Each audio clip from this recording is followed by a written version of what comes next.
Okay, this is Paul from Infiltration, and you're watching Channa Channa Channa podcast. This is Andre from Infiltration, and you're watching Channa Channa Channa podcast.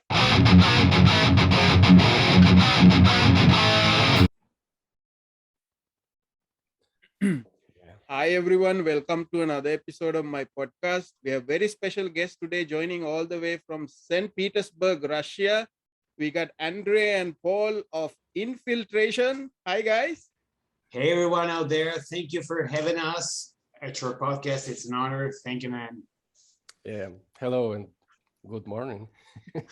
Morning. How is it in St. Petersburg right now? How is the weather? Oh, it's terrible. It's raining cats and dogs out there. It's like a freaking shower out there, and you just have to wear a bunch of extra coveralls just to make sure you don't get drenched all the time.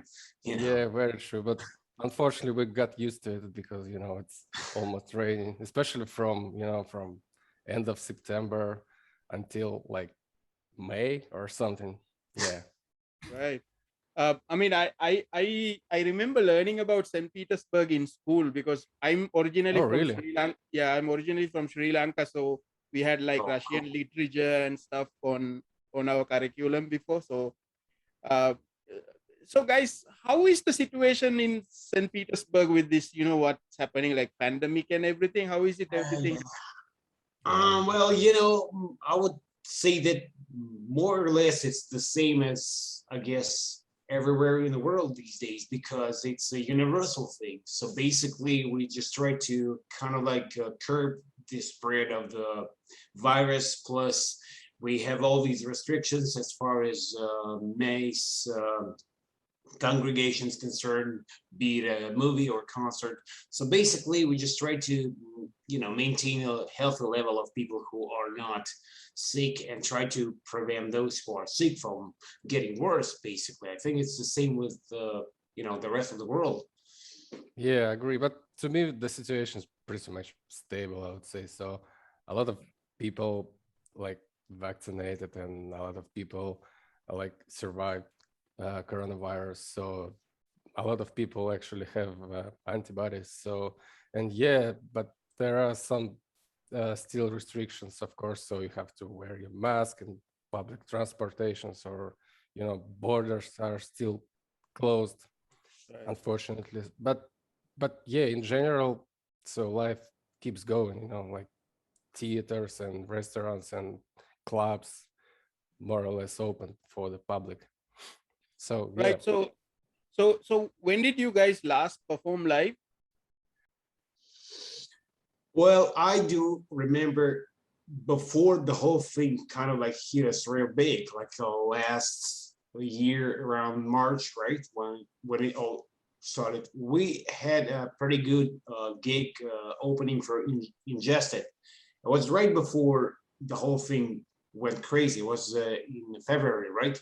Yeah, It was around February. February, and that was pretty much our last kind of like big show for a long time. And then we did a couple of local gigs every now and then.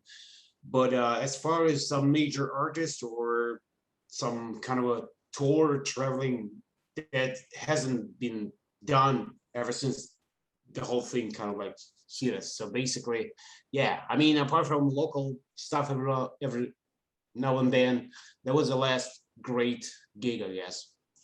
Right. So Well, guys, before coronavirus, of course. But right. apart from that, the last but not least, of course, gig we did have like a month ago. Yeah, local. Yeah, it was pretty good actually. Yeah.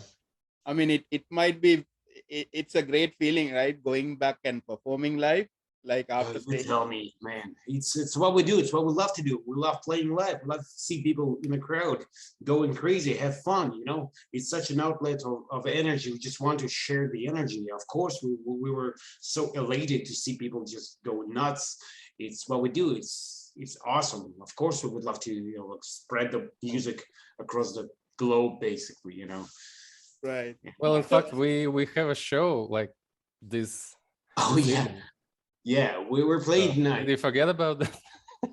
Oh, yeah. I'm getting old. All right. So yeah, Actually, pretty much I mean, excited. Yeah. right, it's nice to hear that bands are actually performing live, because where I am, we don't have anything. We are not allowed to like have any congregation, and we can't even, like, people can't even perform, like, one guy playing a guitar is even, that's not allowed still. So it's Oh, that it's sucks. really frustrating, actually, for us. But anyway, there's hope when I hear you guys are going to perform live, so it gives me hope also. So so Yeah, so we would guys. love to welcome you to the show too. Right.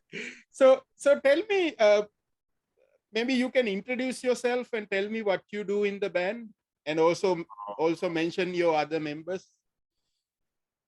Well, allow me to introduce, first of all, Andrew here. He will speak for himself, of course, but I wanted to Yeah, say that. I'll So, try. okay, I'm the vocalist for the band, and I do lyrics and vocals in Infiltration. And I was invited by these gentlemen here who started this band with our guitarists. So this is who I am. This is what I do. I sing and I write lyrics in a band. Well, my name is Andrei. Anyway, so yeah, and I'm a bass player, and that's pretty much it as for me. But you know, I I do write some music, well, from time to time, and I do a lot. Speaking of the like business side of the band, let's say. But yeah, that's pretty much it about me. Right. What about And the we other also members? have a guitarist, Jack. Basically, Jack and Andrew, they created Infiltration as a band, and they invited me and Alex, Yeah, our very true. drummer. So I received a phone call or something, I can't remember, back in 2017 when Andrew wanted me to check out the first songs, and I was like, okay. And I was blown away when I heard what these guys came up with. And basically, there was the very fast answering, like response. Yes, I'm in it. And ever since 2017, we were pretty much nonstop playing this, playing music and writing material, performing, do whatever it takes to get our name out there. Yeah. But these guys, Andrew and Jack, are guitarists who created the band. Right. Uh, Guys, tell me a little bit about your childhood, and what's your earliest memory of music? Well, so my earliest memory, like music-wise, this is related to my uncle actually. So he was a quite advanced guy for his time. So he was born in 1959, and he was it was Soviet times here. So he was a huge Beatles fan, the Beatles, I mean. And as you may know, so back in the Soviet time, Beatles were strictly like prohibited here. So my uncle, he had to like literally fight for his right for the party. So yeah, and he did speak English. He was like into all that Western kind of Clint Eastwood movies and stuff.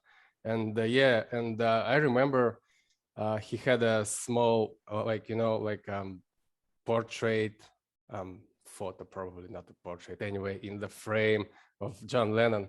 And me as a like small kid, I was wondering like, who is that guy with the his hair is like long.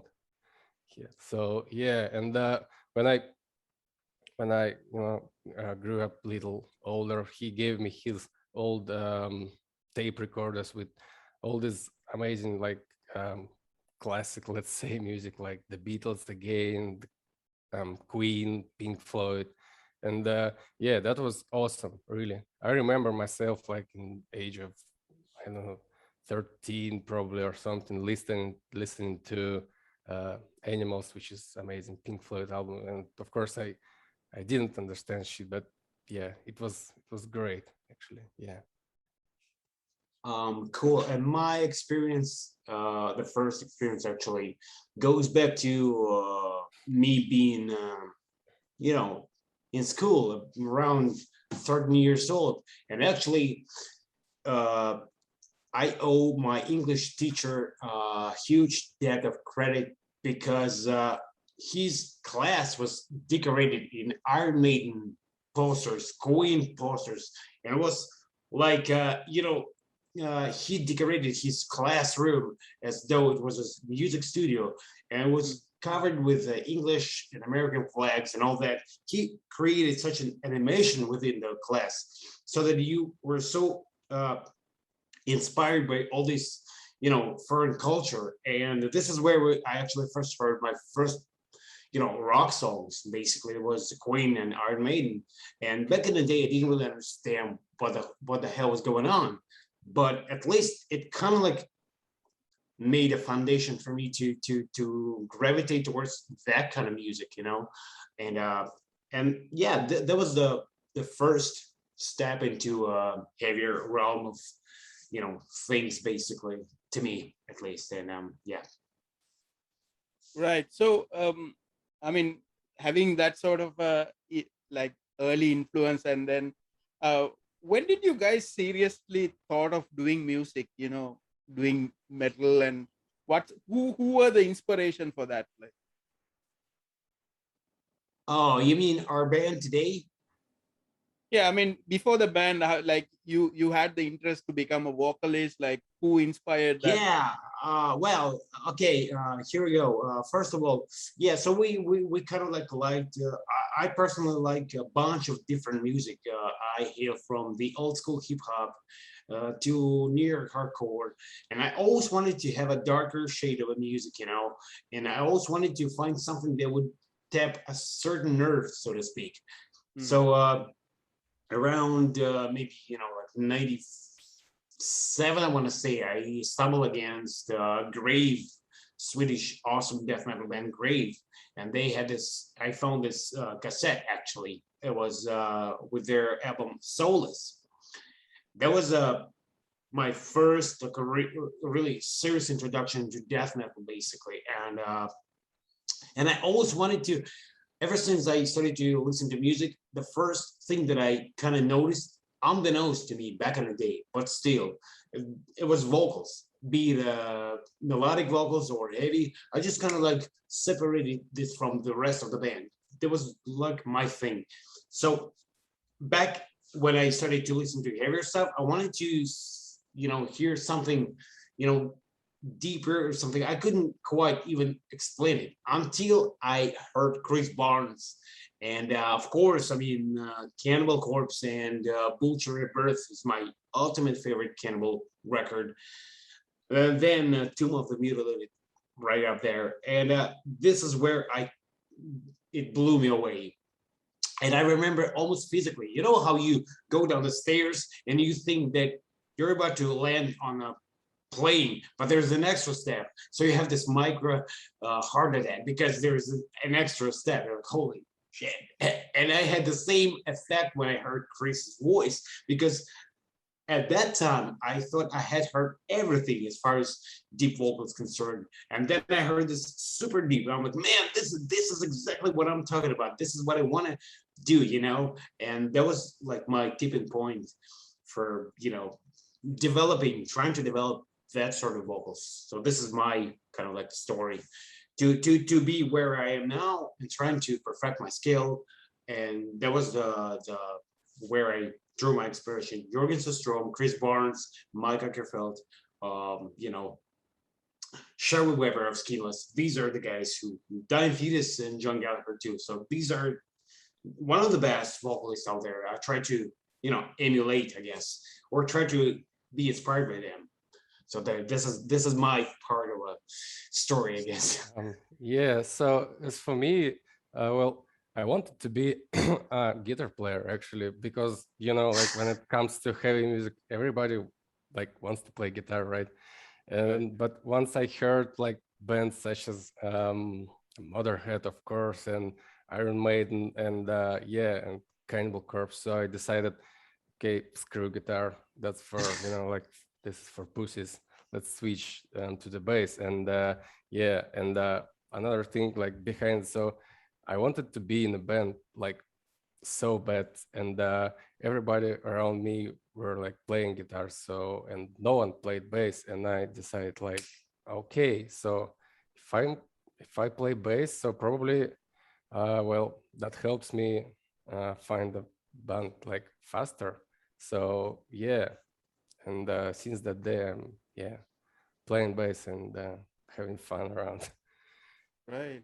So how is, I mean, I don't really have an idea what's the metal scene like in Russia. So tell me a little bit about the scene. How is it like? Is it accepted by the main society right now, or is it like, is it still considered as outcast culture, or, and how is it like that? How Well, is the it's scene definitely in? not for the outcasts or something like this, because you know, in such stores like H&M and whatever, like, you know, fashion kind of stores, you can actually easily find Metallica shirts or Iron Maiden, or I guess even Slayer. And Yeah. well, everybody, like, you know, youngsters, or they are wearing like those leather jackets, which is quite crazy, because back in the day when we were growing up, actually, it was kind of like, oh, come on, you're wearing like bands t-shirts and leather jackets, and some guys like on the streets, they could like beat the shit out of you because of that. And Yeah. and now this is like, okay, everybody wear it. So that's crazy, actually. Right. Well, I think the rebellious factor was kind of like moved, and now it's a more of a day-to-day thing. But I want to say that there are local scenes pretty thriving, but we're still sort of like isolated from the rest of the world as far as, you know, touring concerned. Because if you take a metal scene from Germany, Sweden, Japan, all kinds of countries such as even China, you know, I mean, China has some of the best, craziest metal these days too. But Russia is kind of like, you know, more of an exotic country for heavy music, even though we have a lot of bands that really, really talented, and they deserve to, you know, to show their, you know, music to the bigger, broader masses. I mean, this is what we try to accomplish too, basically. And yeah, so we too, hopefully we'll be able to deliver this message through our live shows one day, playing on a bigger, better stages, because we want to share and you know, like unite people. Like, hey guys, we're not, you know, we're here to have fun. Check it out. This is our song. See if you like this, you know. So yeah, well, I mean, Russia is really rich with the bands, but the problem is that we're kind of like isolated. Right. Um, I actually got an album from a friend who actually, I think he was from Ukraine, but he actually gave me a Russian album. This was a Oh, double cool. album of DDT. Right? There's a band called Ah, DDT. DDT. Yeah, Ah, yeah, yes, yeah. sure. Rock band. Yeah, yeah, yeah. Yeah, it's kind of rock band. Right. So how did you like that? Yeah, I like the thing, but I mean, I don't understand anything. I don't understand anything on the lyrics because it's all like Yeah. in Russian. I think he gave me DDT, and he also gave me this Ukrainian band called Okian, I think Okian Levi or something. Doesn't ring Um, a bell. Yeah, I think that they're Canelse, like the. Yeah, probably. so who is the most popular Russian band out there?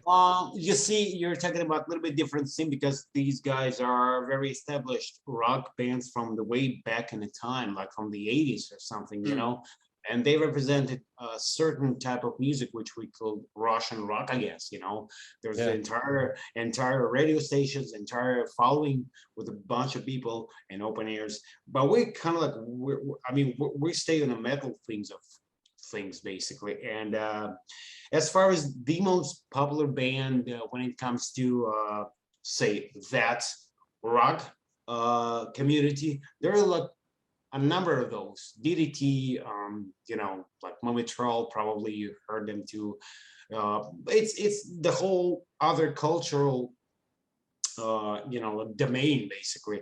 But as far as metal, I want to say that probably the most popular bands these days from Russia are Solana to Prevail, because they tour a lot and they kind of like broke through this so-called curtain, I want to say. And maybe the second most famous is Catalepsy, because they toured certain European open airs, and those are like a flagman of Russian extreme metal scene, and I really like those bands. But I hope they kind of like open the gates for broader bands of extreme way Yeah. of things like ourselves. But yeah, so basically, yeah, as far as metal concerned, I would say that Slaughter to Prevail and Catalepsy are the most often met and popular Well, names. yeah, I Yeah. would add Arcona to that list, and Oh, Siberian yeah. Grinder. So yeah, those bands are quite popular. I mean, not even within the Russia, but in Europe probably. But yeah, and we still have this old band which is Aria. They still around. It's like like Russian Iron Maiden, and their first like I guess 5 albums with the original singer. Those albums are awesome. If you like Iron Maiden, just check them out. Yeah. Even though they sing in Russian, but the music is actually great. And just Yeah. just a quick simple hint for you, if you don't understand Russian, just keep in mind every Russian band which which sings in Russian, they sings about the beer and vodka and all that kind of stuff. Okay. That's Of course. universal language. Yeah. Yeah, I'm okay. Beer, vodka, balalaika, Ushanka. Oh, and bears too. Yeah, bears. Right. So you guys have your songs on like in Spotify and YouTube, and do you guys see who listen to this? Like, are you guys surprised the places the people listen to your songs? Like, what countries like surprises you? Well, I'm not really, like I don't really have much time just to check in and monitoring whoever listens to our stuff. With all the respect, thank you, whoever you are, who listen to our music or purchase our album. Thank you. It's an honor, and I can never thank you enough. But I want to say that to me personally, the most the best thing is when the American people or people from Great Britain kind of like really listen to or purchase our merch. So to me, Right. this is like, I really enjoy to know that somebody from States or from the Great Britain could actually, oh, this is amazing, song. Well, it's awesome for whatever reason, without Yeah, taking away anything from any other people from anywhere. If you're in Japan, listen to it. It's phenomenal. So, or if you are in a neighboring city in Russia, the same thing. Like, thank you, man, for listening to our stuff. But yeah, I mean, the most decent places to me would be Australia, States, and Great Britain. If people listen, well, I have a great news for you. Well, I have just opened our statistics on Spotify actually, and I see a lot of countries actually, which is quite exotic to us. Right.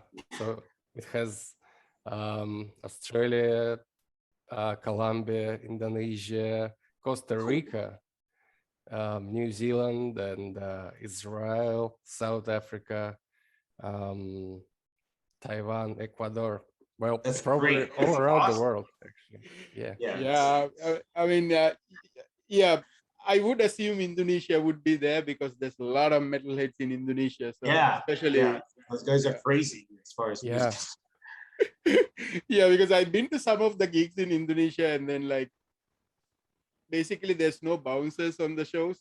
Like, you can do whatever you want, like as long as you don't die, you can do anything you want. It's the best rule. Okay, just don't die. Yeah. Just don't die. I really appreciate people in countries where it's not such an often thing to play a gig, because those guys appreciate every band and every gig is such an event that they just give it all to you. And we want to give it back.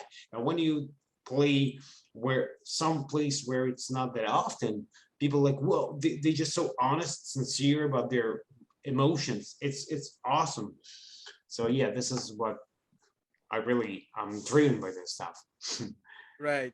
So you have an album called, I think that's your debut album, right? Point Blank Termination. So I've been listening to Right? some of the songs. I love you have a lyric video, Right. I believe, for Sniper Creed, right, on Yeah. YouTube. Yeah. And then also Radiation Storm is like one of my favorites. I've been listening to that a lot. Great. Yeah. Thanks. Yeah. Glad you like it. Yeah.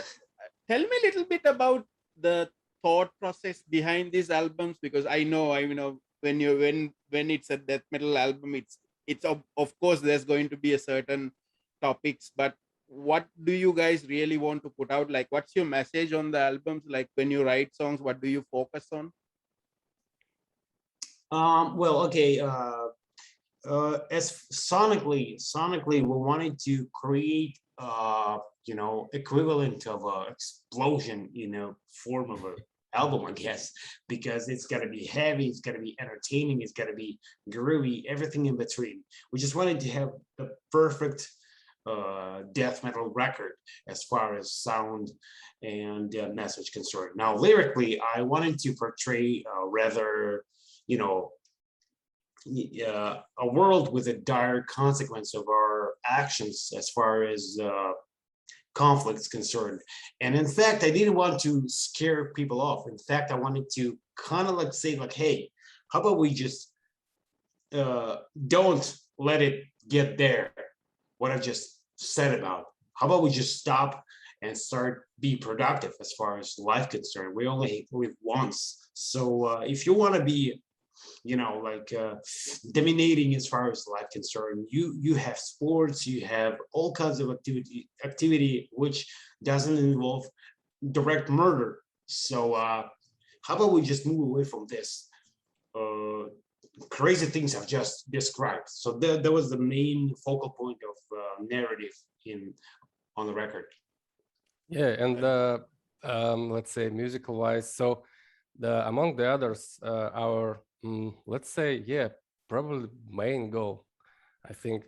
So we want to have our songs, let's say, catchy and rememberable.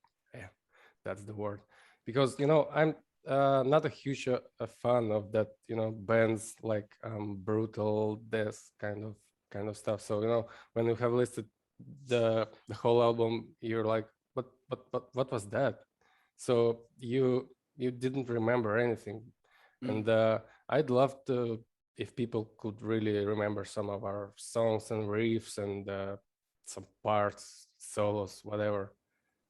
So yeah, that's the goal actually, because Right.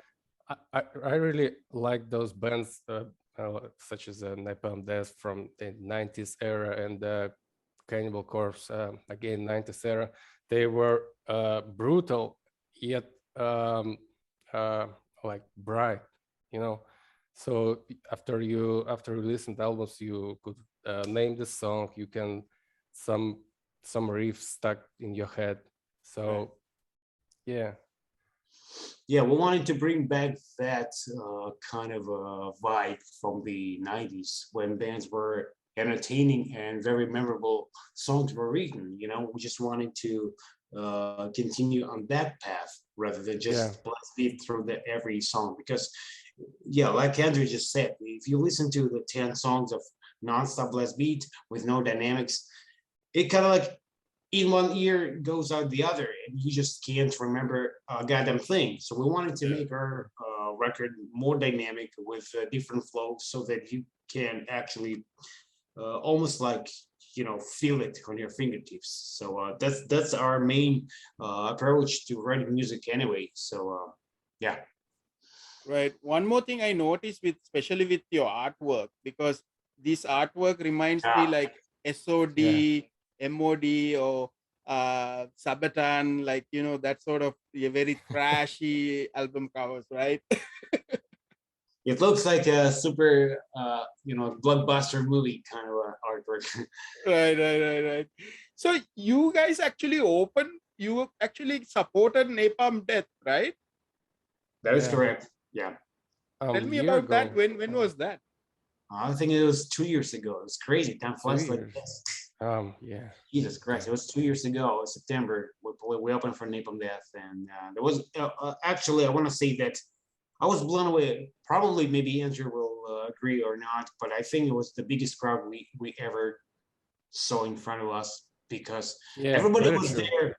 Yeah, everybody was there for Napalm Death. And it's such a pressure for the opening band to be on par or try to be on par with the headliner. And I thought like, all right, there will be quite a few people, but not so packed.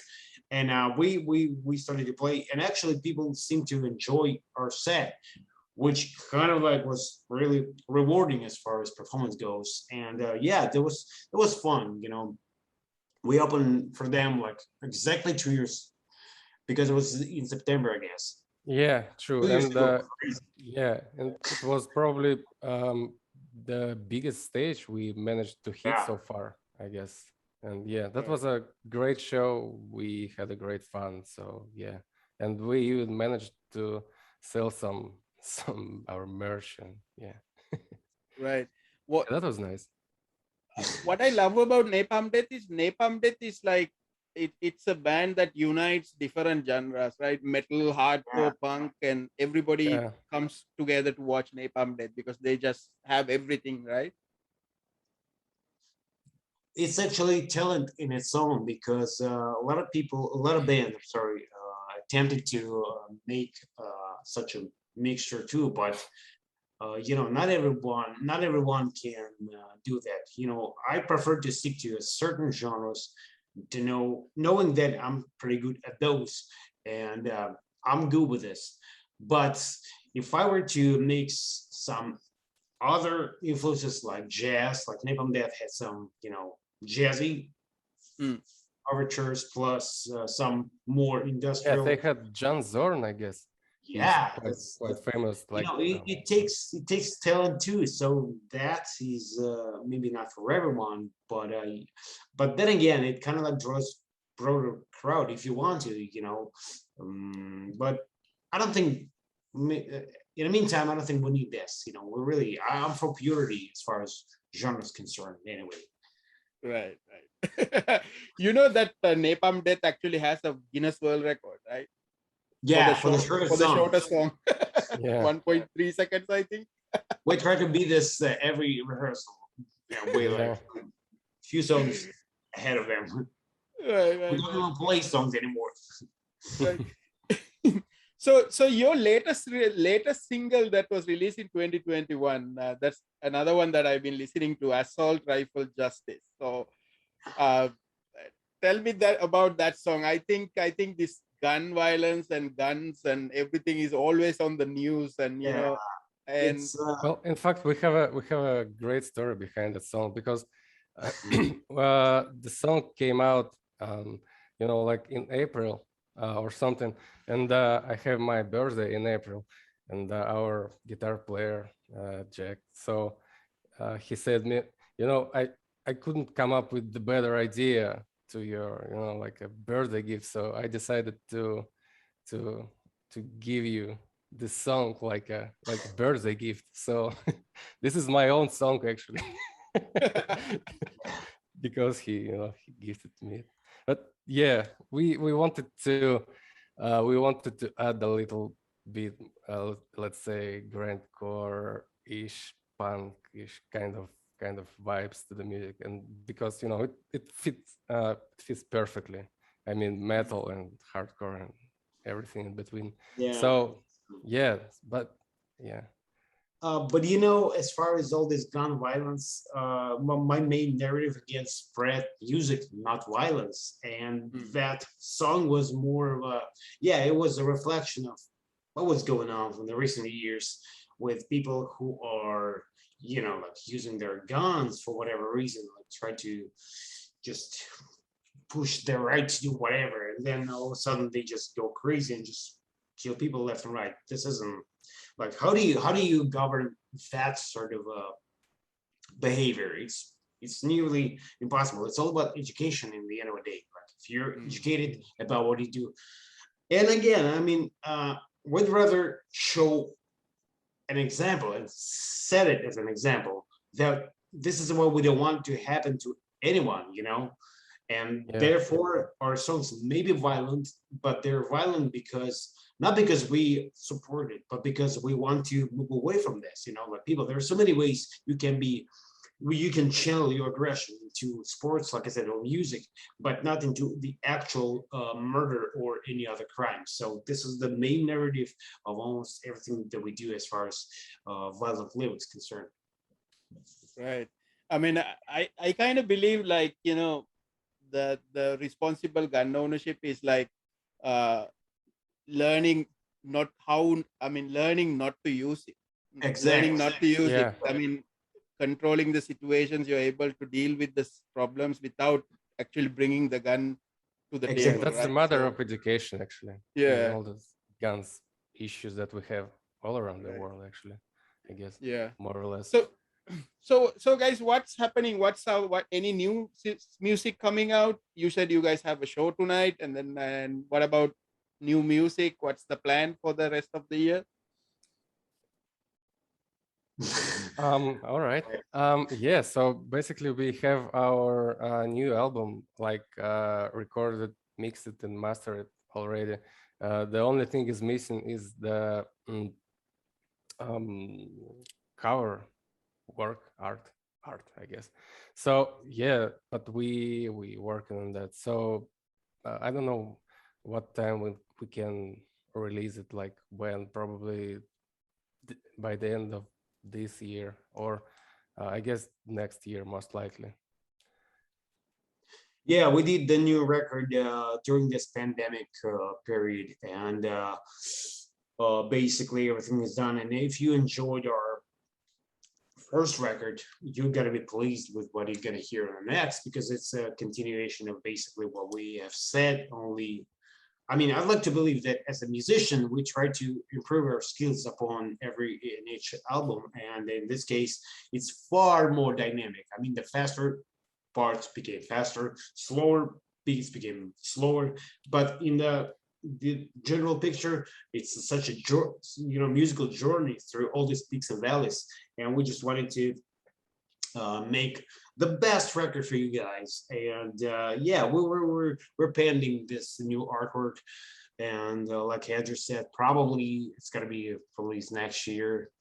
But yeah, but we really work hard at this one. It's one is like our Yeah, next and best. just like Paul mentioned, so we actually didn't like do anything new. We just, we improved our existing formula. So faster parts became more faster, and just to give you an idea. Right. So Andre and Paul, so what's your message to the people who's going to watch this video? Oh, well, first of all, I hope that you guys enjoy our conversation, and we're, even though we don't see you face to face, whoever watches and listens to this podcast, but we respect, admire, and love you guys and girls for showing us your support, and thank you for listening to Infiltration, I guess, and hopefully we will meet you one day on a concert somewhere in this crazy world. But yeah, and thank you, man, for having us on your podcast. Yeah, it's all about respect and honesty about what you do. This is what we try to show with our example. yeah, so couldn't agree more, actually. So just, stay healthy, stay sane, like keep support your local bands, and check out our stuff. We have a lot of cool things to offer. Right. Anybody you want to shout out to? There's a bunch of people out there. First of all, I want to shout out my band members, because these guys are phenomenal musicians as far as music goes. Andrew, Jack, our guitarist, Oh, I'm sorry. Alex, our drummer. Also, there's my another band, Chamber of Torture. These guys are pretty awesome. But also, I would love to generally, shout out to, like I said, to everyone who listens to your podcast. Thank you very much. And thank you to Alex Screamer. He's Alex Screamer is the vocalist for UK thrash metal band Dearly Beheaded. It's my absolute favorite band of all time. So shout out to Alex Screamer, 6 Feet Under, Cannibal Corpse, and yeah, and just to love and peace, everyone. Yeah, so big shout out to everyone actually. So yeah, I didn't come up with better idea. So yeah. Right. Yeah. So guys, I mean, I actually got to know your band because your guitar is actually got connected with me on Instagram. Oh, Like yeah. somehow we got Yeah. connected, and then I just told him that why don't we just talk about it, because I followed the band, and it's so funny how it's so easy that we can connect, right? Like this It's way, and then amazing. it's Yeah. really amazing. And then I went to your band camp and I saw all the artwork, and I immediately became a fan of that because it reminded Yeah, me great. all of these 90s stuff. And so I really enjoyed talking to you guys. Thanks for joining, and I Thanks hope for someday having we us can. actually. I hope we can see. I wish you guys can tour in this region in the future. Hopefully, when everything is settled. And so stay safe and stay sane. Yeah. With that.